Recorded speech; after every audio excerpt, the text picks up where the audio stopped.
Welcome back guys, and today we are here with another video and another deck, and this is one I brewed up a couple weeks ago now actually, but never really got around to making a video with it, and it is my Azorius with a little splash of colourless. It's my Azorius like flickery bouncy deck, you know, all the good abuse out in the battlefield effects with cards like Essence Flux and Long Road Home, which I'll show you in a second. Essence Flux and Long Road Home. So as you can see, these cards basically you target your creature and then you get like insane value with cards such as, let's say, I don't know, for example, Cloudblazer. That seems pretty good. Basically drawing 2 extra cards is you can have some pretty disgusting turns with this deck. I don't think it's the best deck in the world, and I don't think it's like top tier or anything, but it's definitely been fun just in testing, and it's weird, in this deck there's not really any 2-drops I particularly wanted apart from Long Road Home. So it's just, I kind of just threw in some standard ones like Selfish Spirit. It's nothing amazing, but it's decent. And again, Rattle Chains is a decent aggressive 2-drop, which I guess has technically got a relevant ability in this deck, but I wouldn't really count on it. And of course, Smuggler's Copter, because we're not an idiot. And our only removal is, of course, well, only permanent removal is 2 Declarations in Stone, which has lost a lot of value since all the vehicles came in, but it's still pretty good. Just, it's nice to be able to kill anything at sorcery speed. Then we go on to our 3s, where we have another important card in the deck. It's one of the reasons we're in colourless, Eldrazi Displacer. Pretty much flickers a creature and it costs 2 and a colourless, and it's already a 3/3 body for 3, which is pretty decent by itself. And so it's just, again, it's another way to flicker creatures, and if you can combine it with Reflector Mage, which we'll get onto right now, it can be really hard for your opponent to break through without a removal spell, just because you can just keep bouncing their creatures and then tacking in and then bouncing the creatures again. It gets out of hand pretty fast. But Reflector Mage, pretty much the bread and butter of this deck. This card's very, very, very good, and I'm not even sure if I've actually uploaded a video with me using Reflector Mage, but I think it goes without saying that I think this card is playable, and it's pretty disgusting. Okay, get back in here, Displacer. Other cards in the deck, we have 4 Sky Spawners, because it's kind of a hedge. It's a decent creature, like it's not the best thing in the world to flicker, but it's certainly not the worst thing. You get a free Scion, and you also have the advantage of the Scions providing colourless mana for you, which is pretty relevant if you've got like a Thorn Seer or something you really, really want to cast, but you haven't found your colourless mana. This thing works in an emergency. And finally, it can help you ramp into your powerful 5-drops in this deck. If you look at these, like a turn 4 Angel of Invention is really, really hard for your opponent to break through. But then we go back to our 3-drops here, so that's why I like Sky Spawner. It kind of just, it's not like the most powerful. Sky Spawner will never be involved in the most powerful draws in the deck, but it's just a good solid card, I think. And Spell Queller, you can get tricksy with this card. You can. Because of the way it's worded, you can exile a spell permanently if you use Long Road Home, I believe, or if they mess up with the timing of their removal. But it doesn't work with Essence Flux or Displacer because you have to target with a Spell Queller. But you can get tricksy with this, but even if you don't get tricksy, it's a 2/3 Flying Flash for 3, which is going to counter a spell until they can remove it, which is really, really powerful at slowing down your opponent while keeping the pressure up. Then we get into our 4s, Whirl Rogue. Not really much to say. She's obviously pretty good in a flickery deck, because making 2 extra 1/1s, flying 1/1s every turn, or whatever, is really powerful, and you can start making stuff unblockable, punch through a board stall. And then of course we have Thorn Seer. Not really much to say again. The other reason we're in colourless, because being able to basically steal their best card from their hand every single time is pretty powerful. And even if they do get a card back, if you're flickering, you get to basically look at that, and they get to draw a card, and you get to steal another card, etc., etc. So it gets pretty powerful. Gideon, again, is because we're in a white deck. He has absolutely no synergy in this deck, but we're playing white, so we play Gideon. And then of course we have Angel Invention. Don't really need to go into too much detail here. You can fabricate her, and then you can later on make her the big creature if you want, or whatever, but most of the time she's just going to be a really, really powerful board anthem plus a big creature. Avacyn, because Indestructible is really powerful. If you've got a wide board with like a bunch of Thopters or whatever and they cast a sweeper, being able to flash in Avacyn is really powerful. And then of course Cloudblazer. pretty much the reason you go into this deck. Gain 2 life, draw 2 cards. Not much else needs to be said. For the mana base, we run all the dual lands in blue-white, and then we run 3. You get back in here. We run 3 Ether Hubs because provides colourless mana and coloured mana for a turn, which is pretty nice. And then we have 3 Evolving Wilds just to help us fetch off a colour, and we have 1 Waste in the deck just to be able to fetch up for our colourless source. So that's really the deck. I mean, we only have 4 sources of colourless in the deck, like actual colourless mana, but we do have the Evolving Wilds to fetch them up, and like I said, we have Scions, and we have... we only have 2 cards in the deck which require colourless mana, so it's not... And both of them are restricted to 2 copies. So it's not the end of the world. But, like I said, I mean, this deck, you can have some pretty disgusting... I've had games where I've, like, flickered a cloudblazer, like, 3 times on end step to dodge removal, draw, like, 6 cards. It's been... It's got out of hand, but, unfortunately, if you're coming across some of the more try-hardy decks, you generally don't live long enough to get to that stage. But we will try and get some sweet games going. That's all you can ask for, really. I don't know, I just think this deck could use some stuff we actually want to bounce on turn 2. I think that's the weakness with the deck. Like, our 2-drops are decent cards that just don't really synergize when we're playing Soccer Duke 13. And he is on the play, hopefully we get a decent hand. Yay! Yeah, I'll keep this one on the draw. We have a couple chances to find blue mana, and we have 2-drop plus a removal spell to buy sometimes, so I think it's worth keeping on. Well, Long Road Home isn't isn't exactly the draw we wanted there, but it's not terrible if this guy isn't too fast as well. What's he dropping out? So he's on black, he's on Maru already, so we could be seeing like a Planeswalker deck, which isn't too great for us, to be honest. That's a decent draw. It allows us to cast one of these Whirler Rogues at least, and then we can at least get some Long Road Home flicker in action going on, which isn't the worst. And we will cast our Rattle Chain's end step. Is our opponent going to miss his land drop? This is the question. Back. He's thinking about it. He's actually, I just realised he's playing like 80 cards, so all sympathy is gone. He deserves to get land screwed. So yeah, no sympathy. But he has something in his hand, so he must be just stocked up with removal. Okay. And he let us untap, which could be a mistake if he has removal, because we can just Long Road Home here, if we want to. Otherwise, because we just drew that Sky Spawn, I don't think I'd be doing it anyway. And yep, we'll just throw out the Sky Spawny here. So like the deck isn't like an aggro deck, but you can, like it, if your opponent's doing nothing like our opponent isn't, you can relatively pressure them. Like we've got 5 power on the board right now on turn 3, that's not terrible. It's not like I said, it's not like Smuggler's Cop turn 2. You know, like, I can't remember that name, the card names anymore, but Smuggler's Copter into like Depala or anything, but it's still pressure, and we get to go Whirler Rogue next turn. Unless our opponent hits his land drop, because we might want to play around like a Radiant Flames or a Languish. I don't know, we'll see what they do. They are taking their sweet time though.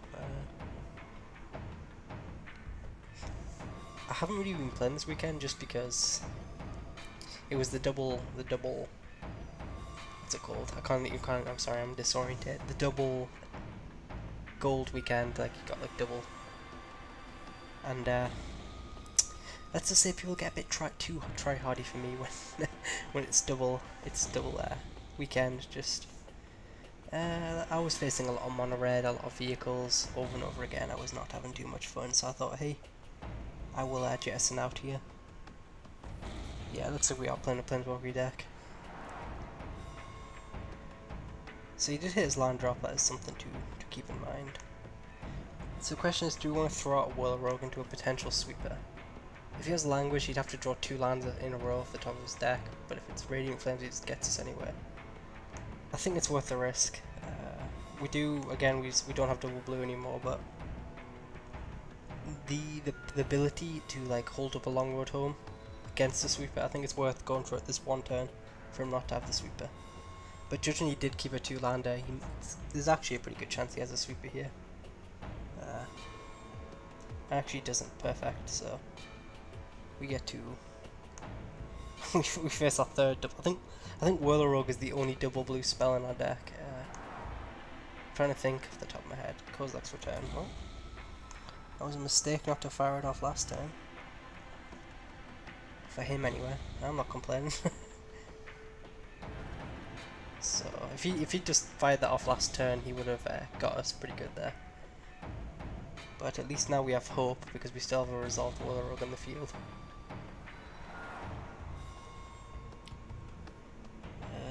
But we do need to draw second blue. I'm trying to think off the top of my head. No, I think this is literally the only double blue spell in our deck, and we've drawn 3 of them. Anguish and Macon. That is an expensive spell. Like I said, if we draw blue, like he clearly doesn't have a sweeper now. That's what that tells us. And we don't draw the blue source off the top. But at least we draw a castable, I guess. It's a pretty good castable as well. It protects us against another sweeper. Almost tempted to decoration my own creature just to just to get the clue, but I think that might be a tad ambitious.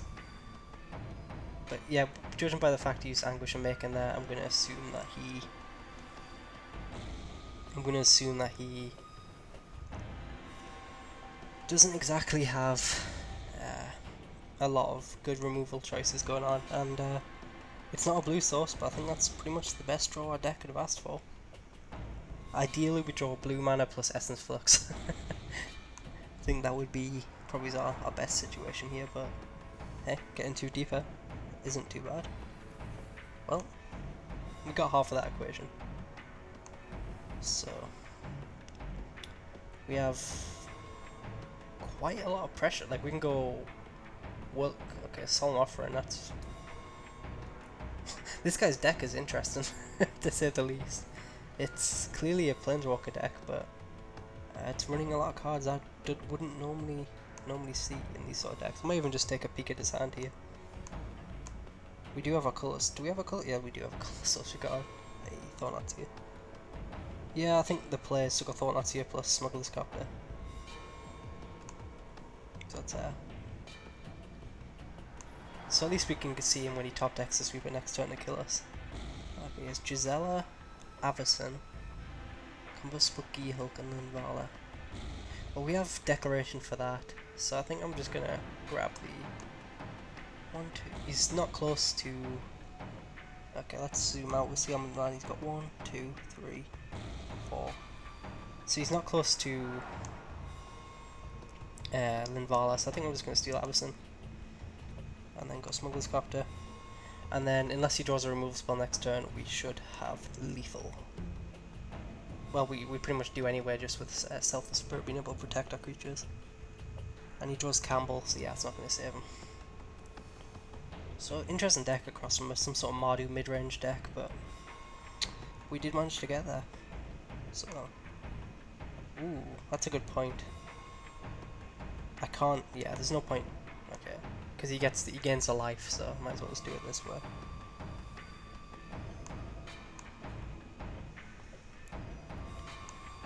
And then attack him in the air for lethal. Exactly lethal. And I know he doesn't have an answer in his hand, so. Well, we got there. It was a bit of an awkward draw again, drawing all our double blue spells, but our opponent didn't. He was struggling on mana as well, so his draw wasn't too great, and yeah. So. We drew a cloudblazer, that's all you can really ask for. Back to 34, get a couple. See, like I said, I haven't been playing much, look at all these challenges.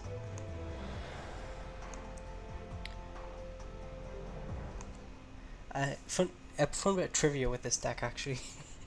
in testing, I was testing with this deck for ages, and I actually had 2 not confiscation coups, I can't remember the names, Sahili's Artistries in the deck, and just because I thought it would be stupid if like I could copy an artifact and a creature, and then I realised the only artifact I was running was was Smuggler's Copter, so that wasn't such a good idea. But it got better. It turned in that deck as well. In one of the earlier drafts, I was running 2 Shrewd Negotiations, and let's just say it took me a while, and it was a very painful loss to realise that Shrewd Negotiation, you have to swap an artifact.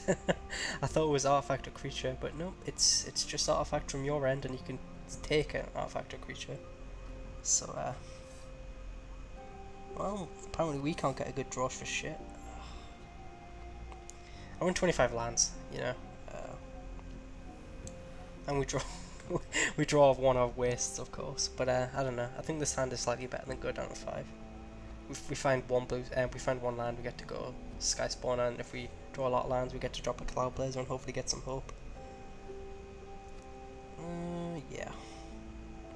That worked out pretty good actually. Now we're gonna go for turn 4 Cloudblazer unless he has removal spell. But so this deck did take some evolution, let's put it that way, and it was very painful.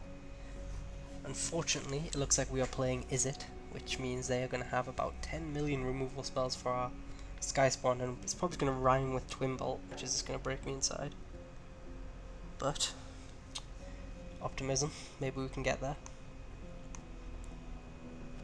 Okay, so we're going to go... He's going to kill it in response. Okay, I'm fine with that. If he doesn't kill the Scion here, we still get to go... Actually, no, we need to rip a land to drop the Cloudblazer. But if he doesn't kill the Scion, then we get to at least go Thought-Knot CA if we don't draw a land. So as long as he doesn't kill the Scion, I think we're okay no matter what next turn. Cathartic Reunion, he's going to drop a Fiery Temper here most likely. He doesn't, he drops a Firecraft and a Geist Blast. What the hell's in his hand? I'm terrified now. Okay, we draw the land, so we're gonna let's get this Cloudblazer out there. I could have a look at his hand, but I think the turn 4 Cloudblazer is too good to pass up, basically. And if he does have another Fiery Impulse, then fair enough, but I like drawing cards, and more options, the more better. I'm really worried what's in his hand right now after seeing that. Sphinx's Tutelage, okay, so he's a Tutelage deck, that's what it tells us. We don't have any enchantment removal in this deck, so we're just going to have to go beat down now. In hindsight, if I knew he was a Tutelage deck, I may have cast Thought last turn to steal his Tutelage, but I don't think I had any idea. So I think we just go Thought-Knot, Evolving Wilds, get a... It doesn't really matter, we've got all the mana, but we'll get a blue source. Let's see what we've got in his hand. Taking really Collective Defiance, so he's... How much mana does he have? 1, 2... He's got 4 mana. So we don't have to worry about Chandra or Jace yet. Well, we can worry about Jace actually. I think Collective Defiance is the steal. Now we take him out with removal in hand. So you can bounce my Thought-Knot, but that's still not a particularly good idea. And we can start going Long Road Home and stuff like that to try and get there. Gets a Copter and an Island, I'm actually okay with that. So there's a taken. He doesn't go for Jace, interesting. I think if I was him, I would have just went for Jace, bounce Thought-Knot, and then, because at this point he's just playing a stall game. The longer this game goes on, the more likely he is to win. Fortunately, he did draw. He did hit our Gideon there. But what did I say? It doesn't really matter. Like I said, we've got all our coloured mana, so we're fine. Spellcore is a good draw if he does eventually pop some removal at us. And like I said, we can do a neat little trick with Spellqueller's Long Road Home. If we really want to exile a spell permanently, I don't think we really particularly want to do that right now. But we have protection for our creatures. We have Spellqueller, so things have looked worse for us.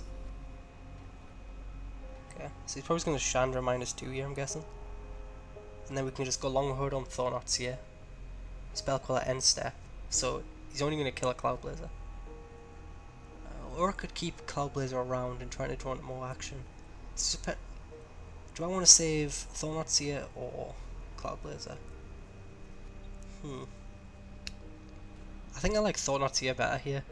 I get to pick at his hand. Okay, so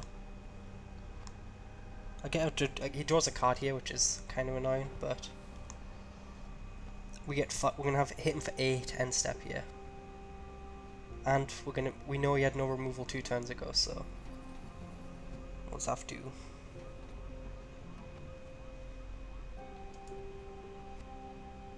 do it like this. We'll just put a bit of pressure on our opponent here, then have a look at his hand. Because his Cathartic Green, which isn't too much to worry about. Jace, I think, is the steal. We've already got our 1 Declaration Stone in hand, so all he can steal is a Flicker spell or the other Declaration Stone, so I think Jace is the buy. You can cast that next turn, it could bounce like Thornot's here again, so okay, that's a really good draw. So, and we know his hand, he has not too many outs here. He's down to 4, so even if we flicker Thornot's here flickered is lethal. Of course he does have his land to defend him for a turn, but if he like tries to play a bunch of spells or whatever, then we're okay. Talent the Teleport, like I said, I'm not worried about this. What's he gonna do in response? Oh, he's gonna copy the talent. I mean, that's fine, but there's only 1 Declaration in my deck. He might have even already milled it, I haven't even checked. Oh, he hits the other Declaration of Stone, of course, but it doesn't matter, he's dead anyway here.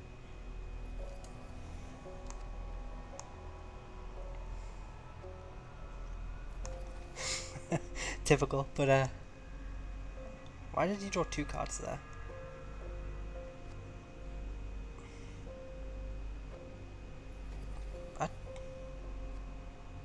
Okay. So he has nothing in hand, and there's no removal spells in that deck for him to grab, so... And he can't mill us out here. Yeah, so we just win. Okay. Well, that was an interesting game. Maybe I could have stole the tutelage out of his hand and basically got the free win, but I think I stand by how I played this, and it worked out well. So we will, I think I'll stand by that. Like I said, we managed to. Thornot's here was just huge there. Look at all the cards I exiled that game, and I think if I was him, I would have played the Jace and bounced the Thornot. I think when he did that turn, we went like take inventory and all that stuff. I don't think that was the right idea.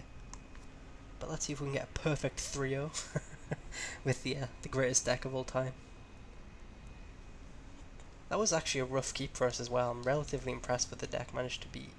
Was it a turn 4 tutelage or a turn 3 tutelage? I think it was turn 4. Relatively impressed we managed to beat that. But we will persevere. We will. I think it's about time we face aggro, judging by the fact we faced Maru midrange and then Izzet mill. So I think it's about time we play Manu. I don't know them, but someday I will. We'll become acquaintances. We'll be good friends. Okay. No. If it'd let me mulligan. There we go. Yeah, this is much better. I have never snap keep.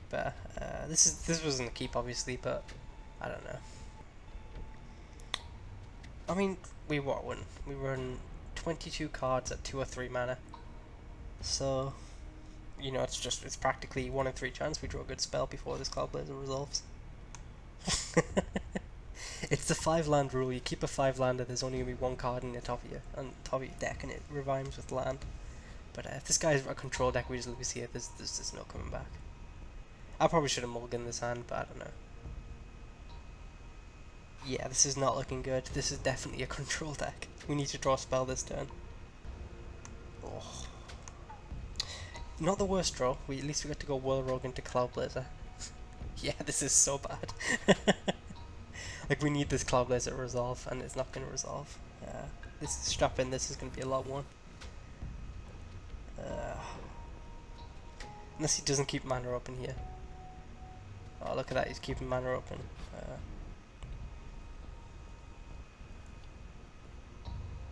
I mean, do we just throw the I'm going to throw the Whirlrogue into it.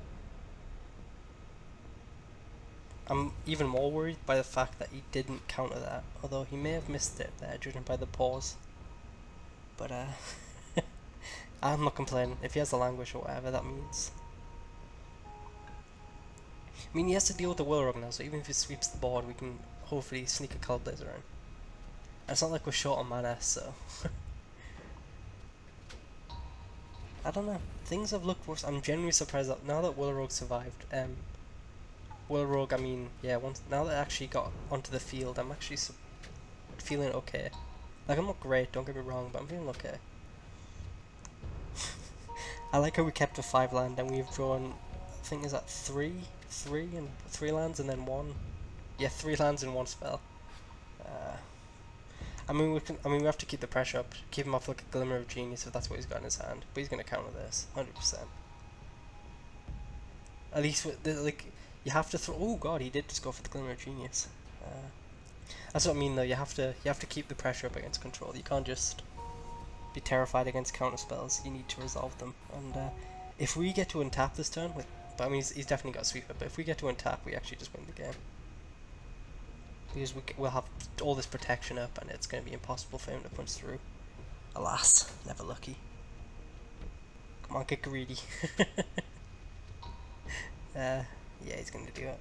There's absolutely no reason not to. So like right now we're hoping to draw Cloudblazer off there we go.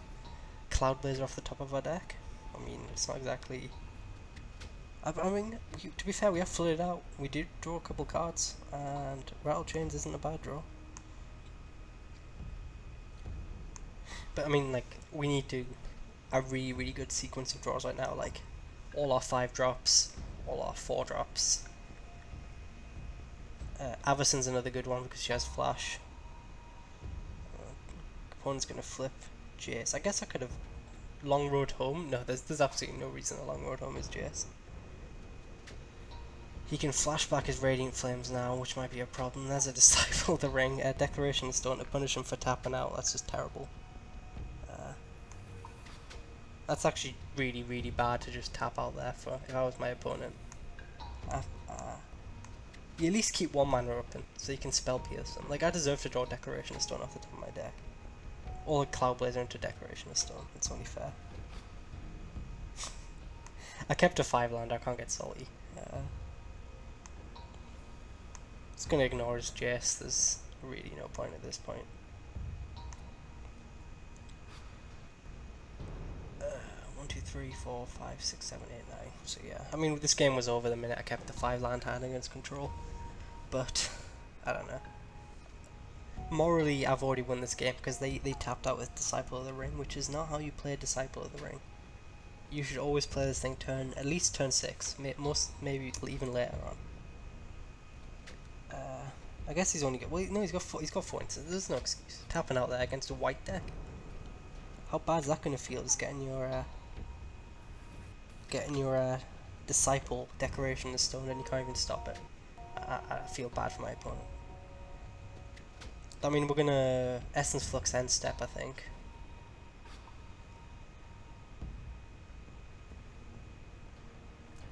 Yeah, we're gonna Essence Flux because we need the power on the creature, and then we're just gonna, like, right now we're just trying to scrape over the line. That's really where we're at.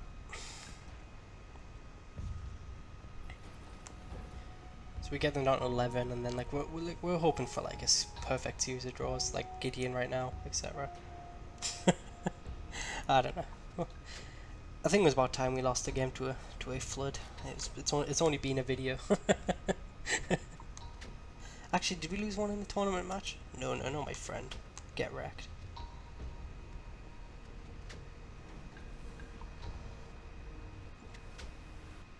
What? Oh no, okay. I was confused. I forgot that the Rattle Chains gets exiled by Long Road Home, so I was perplexed to why it went into exile. Thought his spell resolved. But I mean, yeah, we're doing fine here. But I mean, I don't know. I think even if we hadn't kept a 5 lander and we'd drawn this many lands, we would have lost the game. But how many are we on to? 1, 2, 3, 4, 5, 6, 7, 8, 9, 10. We even resolved the Cloudblazer. I mean, as far as this, I don't know. I tried. That's all that matters.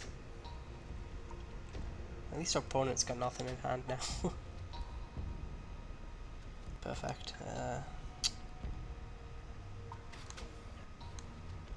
Guess we'll keep. We'll guess we'll just peck at Jace now. There's no point going for his face. With like 1 power creature. I'm just playing out all my lands, so in theory, if I draw like Cloudblazer into, I can play like 3 spells in a turn. What's he getting back here? Glimmer of Genius. That makes sense. But this game is well and truly over. But like we could put like 2 Cloudblazers on the top of our deck, both Declarations and Stone, and this game is a lost cause. The advantage of him doing this end step is that we actually our creature disappears during his entire turn, which is kind of what we want right now. So we can, you know, do it end step. We'll get it back end step, so it turns off his sorcery speed removal. But I don't know. Declaration Stone doesn't even do. I mean, there's no draw. We're just playing this one out for the banter. Multiform Wonder, so he's like energy control, I guess. I mean, apart from the Disciple play, I can't really fault anything he's done, so yeah. All this time I've given this creature hexproof. He's gonna kill in response here. Yep. Eldrazi Display, so would that even get us out of it? No, because we've only got 1 colourless mana. Well, I mean, he still has lethal on board if he taps down a creature with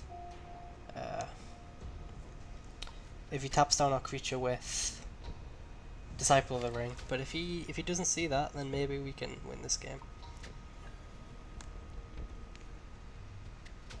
Oh, he's just gonna have a counter spell. I mean, he's only got 7 cards in hand. I'm on 0 cards. I'm being attacked for 15. I'm sure this is gonna go fine. Bang. Yeah. Damn it! He saw the line. You got me. Maybe he'll misclick and untap it as well, and then we can win the game. Oh, I was so unlucky. Yeah, this game is over. Why did I go wrong? I should have mulliganed that hand, but I don't know. I flooded out even through the 5-lander, so. Cecily. I mean, we were so close to that 3-0, and we didn't even get the challenges. That's just bad. Oh well. So, that was the deck, and it is pretty fun. I would recommend this if you want to have a laugh. I mean, there's a lot of different builds. Like, people have went Bant, people have went, you know, just more blue versions and stuff. I mean, just look at good in the battlefield effects and putting flicker cards and then you're golden. But yeah, this is a fun deck. I would recommend it. And Cloudblazer is a really satisfying card. And on that bombshell, I will say thank you guys for watching, and I will see you later.